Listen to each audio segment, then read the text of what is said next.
iniciando mais um programa Conheça Seus Direitos, um canal de comunicação com a população a fim de apresentar os seus direitos. O tema de hoje, o exercício da advocacia.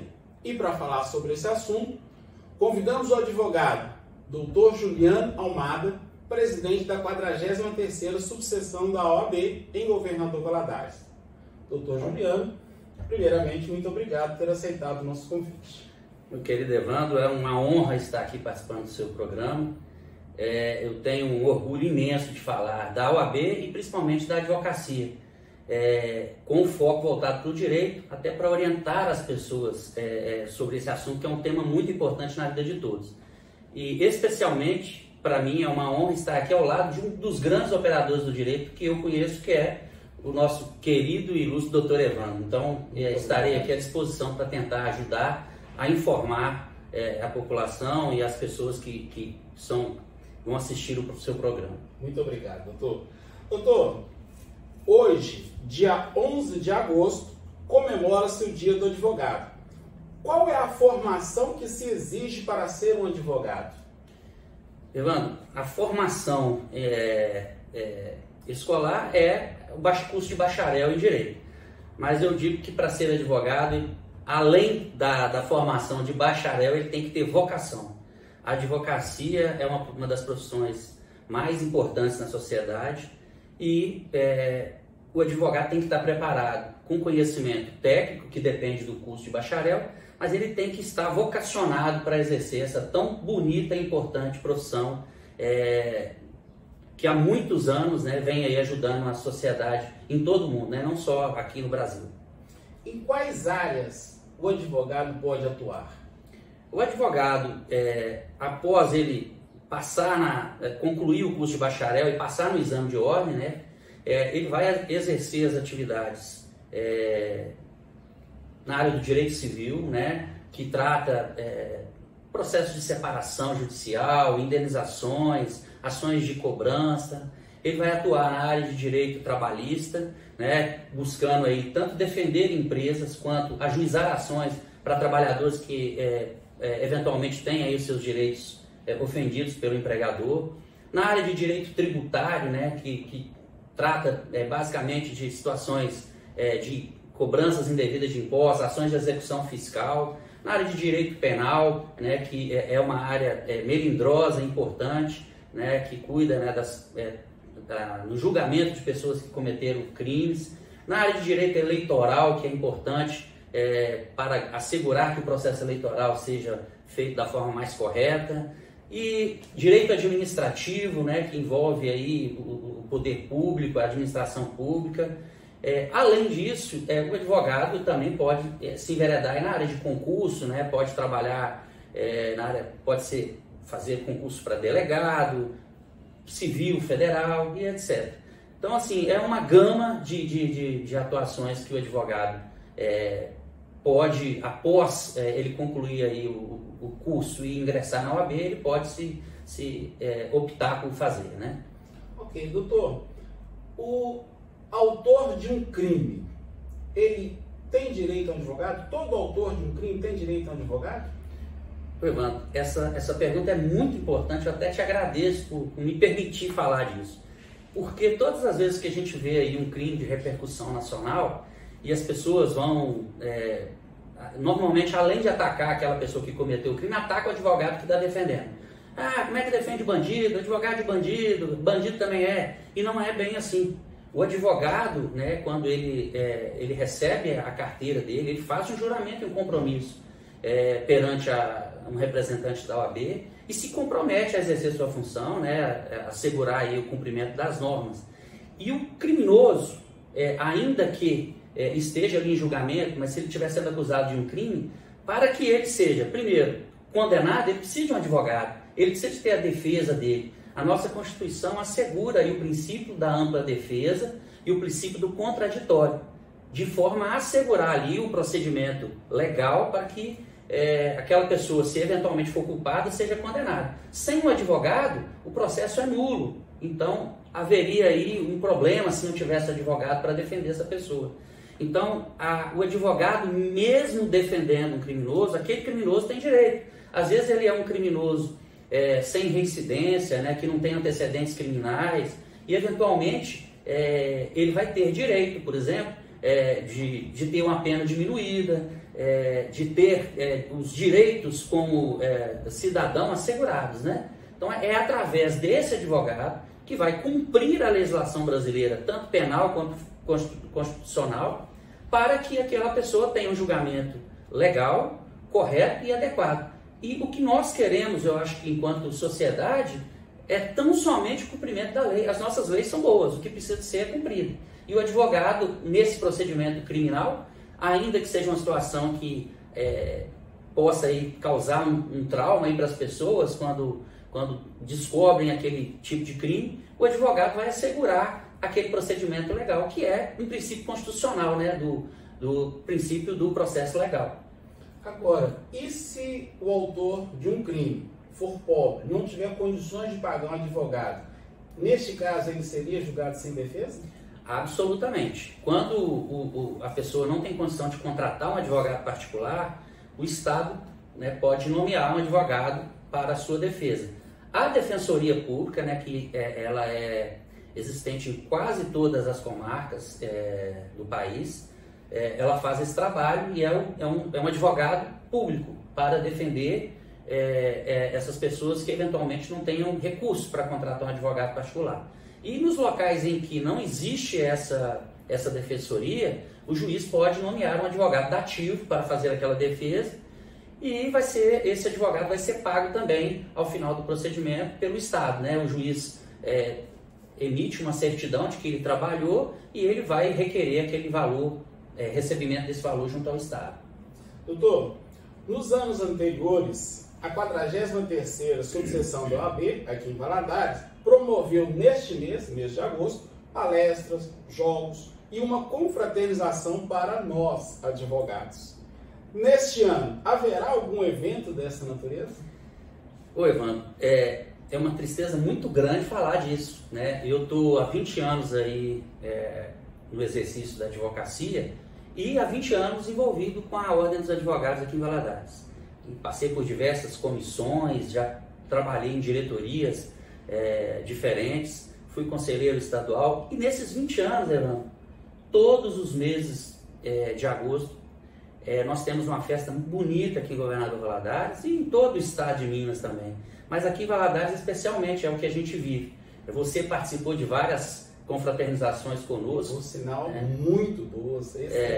Então assim, com esse momento que nós estamos vivendo, essa pandemia aí, que assola aí a população mundial, também alcançou, né, os advogados aqui de Valadares, que se não bastassem estarem enfrentando essas dificuldades para trabalhar, para exercer a sua atividade, ainda ficarão privados aí desse momento tão esperado, né, que há mais de 25 anos aqui em Valadares a gente tem esse churrasco de confraternização no mês de agosto, em comemoração ao Dia do Advogado, e onde a gente, além da festa, a gente tem as Olimpíadas dos Advogados, a gente tem um momento de descontração, de aproximação com o servidor do Fórum, da Justiça do Trabalho, com os policiais civis, militares, bombeiros, e a gente faz essa confraternização nas Olimpíadas, jogando vôlei, peteca, futebol, e além disso, a gente tem um evento, né, esse ano não teremos, um evento de palestras, onde a gente traz pessoas renomadas aí a nível de Brasil para falar de direito,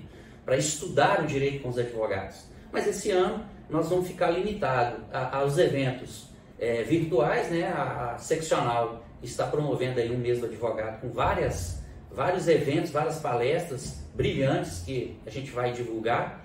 Mas aqui na subseção a gente vai ter o evento da OAB Jovem, que é uma semana comemorativa, para a gente não passar em branco, mas lamentavelmente não é do jeito e nem da forma que nós gostaríamos de fazer. Até porque a gente também tem que ter consciência, apesar da vontade e da ansiedade aí de encontrar os colegas, fazer festa, participar de um churrasco, de uma festa bonita, mas a gente tem que ter consciência e preocupar também, não só com a nossa saúde, mas com a saúde de todas as pessoas que nos cercam, né? Lamentavelmente a gente não vai fazer a festa esse ano. Realmente é triste, mas o momento requer, né, esses cuidados. Então é continuar tomando os cuidados necessários, né, e que o ano que vem tenhamos aí, se Deus quiser e assim nos permitir, tenhamos uma bela festa aí, compensando a que não teremos este ano. Exatamente. Doutor, qual a mensagem que o senhor deixa para aquelas pessoas que têm algum de seus direitos violados?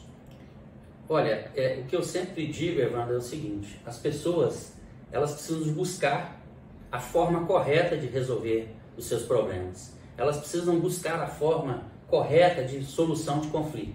E o advogado existe exatamente para isso. O advogado, ele é o elo de ligação do jurisdicionado, daquela pessoa que teve um problema, para levá-la à justiça, para que a justiça escolha as formas adequadas e dentro da lei de lhe assegurar aquele direito que eventualmente ela teve ali afrontado. Então, a primeira coisa que ela precisa fazer é procurar um advogado, escolher um advogado da sua confiança, né? Em Governador Valadares nós temos um grande número de advogados, então é possível que se escolha alguém que você conheça, que você confie, que tenha uma referência, e que esse advogado vai ouvir esse problema, vai apurar a necessidade ou não de ajuizar uma ação, vai apurar inclusive a possibilidade de se solucionar aquele conflito antes mesmo de ajuizar a ação, porque existem ações, Evandro, que elas podem ser evitadas, e o advogado ele tem esse compromisso, ele tem esse dever com o jurisdicionado. Se eventualmente... mediação, né? Exatamente. Se o advogado ele recebe um problema e já ajuiza a ação antes mesmo de buscar uma forma melhor e mais adequada, ele está sendo precipitado. Se o advogado recebe o problema e verifica que existe uma possibilidade fácil de solucionar aquele conflito, às vezes com uma reunião com a outra parte, com outro advogado, às vezes você resolve o problema mais rápido e da forma mais correta. Então, a sua pergunta também é muito importante para nós, que a gente precisa de colocar para a sociedade e para as pessoas que estão nos ouvindo, que o advogado existe para solucionar conflito. Essa é a nossa principal função. Não necessariamente jurisdicional. Não necessariamente judicial. E se a gente consegue, como profissional, dar solução àquele conflito de forma que as próprias partes decidam aquela situação que elas estão ali divergindo, para elas é muito melhor do que deixar um terceiro decidir, que esse terceiro seria o juiz, que ele vai decidir com base nos elementos que tem no processo e tudo, mas às vezes a decisão do juiz pode desagradar a ambos, isso acontece muito. Então, a forma correta de se procurar uma solução é a contratação de um advogado da confiança para que ele oriente a melhor forma de buscar aquela solução ali. Doutor, hoje é o nosso dia do advogado. Qual é a mensagem que o senhor deixa para os profissionais responsáveis em apresentar os cidadãos perante a justiça? É um momento extremamente importante na vida de cada advogado, Ivan, de cada profissional que trabalha nessa profissão, que é inclusive prevista na Constituição Federal, no artigo 133, que diz que o advogado é indispensável à administração da justiça. Nós estamos vivendo um momento difícil na advocacia, um momento que vem trazendo transtornos aos profissionais do direito. Essa pandemia especialmente agravou mais ainda. Nós já tínhamos uma dificuldade aí pela morosidade da justiça, que tanto se fala, que tanto se questiona, que tanto se busca uma solução. Com essa pandemia as coisas ficaram mais complicadas, mais difíceis. Mas o que eu quero dizer ao profissional do direito, ao advogado e advogada que nos escuta, é que, primeiro, não se esqueçam do seu compromisso que foi prestado lá quando vocês receberam a sua carteira. Não se esqueçam da vocação que vocês têm para exercer essa profissão, que não é fácil. Não existe profissão fácil, mas a nossa ela tem uma dificuldade ainda maior, Evandro, porque além de conhecer o direito do seu cliente, você precisa conhecer o seu direito, você precisa ser um pouco de psicólogo, você precisa de ser um pouco de médico, você precisa de ser um pouco de psiquiatra às vezes. Então, a gente tem que ser um pouco de tudo. Mas nós, com a capacidade que a gente tem de exercer essa profissão, tanto os advogados mais experientes quanto os jovens advogados, eles estão nessa profissão porque têm vocação, porque têm carinho. E o que eu peço e deixo de mensagem é o seguinte: acreditem, não desanimem com as dificuldades, porque a dificuldade, ela nos transforma, ela nos dá a capacidade de sermos ainda melhores do que somos. Se você encostar, se você desistir e com a dificuldade que aparece no meio do caminho, você recuar, retroceder e fugir daquela guerra que você vai enfrentar, jamais você vai alcançar a vitória. E nós, advogados, estamos acostumados a problema, a dificuldade. E se eles não existissem, o advogado também não seria tão necessário. Então, é para isso que nós existimos, é para solucionar problemas, para achar soluções. E eu falo que na crise é que o profissional do direito, ele se sobressai. E ele mostra a capacidade que ele tem de fazer da profissão dele o seu sustento, fazer da profissão dele a realização do direito de algumas pessoas, de sonhos, assegurar a existência de vida, porque isso acontece. Então nós temos que estar preparados para essa crise agora, para crises anteriores que nós já vivemos, nós já passamos por ela, e nós temos que estar preparados para as crises futuras. Elas são naturais e nós não acreditamos que elas não vão existir na nossa vida profissional. Então fica aqui o meu carinho como presidente da 43ª subseção e uma palavra de incentivo, né, para que nós todos juntos, primeiro, valorizemos a nossa profissão, cumprindo o código de ética, cumprindo os direitos, os deveres que nos é atribuído, e mais do que nunca, né, ter a atenção e o cuidado com os nossos clientes. Tá? É essa a mensagem carinhosa que eu deixo e o pedido que os advogados aí se mantenham firmes e fortes como a vida inteira for. Eu agradeço muitíssimo, doutor, pelas palavras, né, como advogado, eu as recebo e agradeço, e também, mais uma vez, agradeço por estar conosco, participando aqui do nosso programa. Muito obrigado, e desde já eu convido para estar conosco em outros momentos, falando aí de outros assuntos dentro do direito. Muito bom, Evandro. Como eu já disse no início, né, o prazer é todo meu de estar aqui. Eu não sou muito bom em entrevista, em falar, mas eu tenho um orgulho muito grande de falar da advocacia. Então, mesmo com toda a dificuldade que às vezes a gente tem para expressar, falar da advocacia me enche de ânimo, me enche de alegria. É empolgante. É empolgante. E assim, num momento desse que a gente está vivendo, participar desse programa com você, falando um pouco da minha profissão, da sua profissão, e falar um pouco da OAB, isso me carrega de ânimo, me enche de alegria. Então, um prazer enorme estar aqui. Eu desejo muito sucesso para você também no seu programa e sempre que possível estaremos aqui para ajudá-lo, para participar, porque para mim é muito importante também fazer parte desse momento seu aqui. Muito obrigado, doutor. E a você que gostou do nosso programa, curta, comente, compartilhe. Nos veremos no próximo programa. Muito obrigado.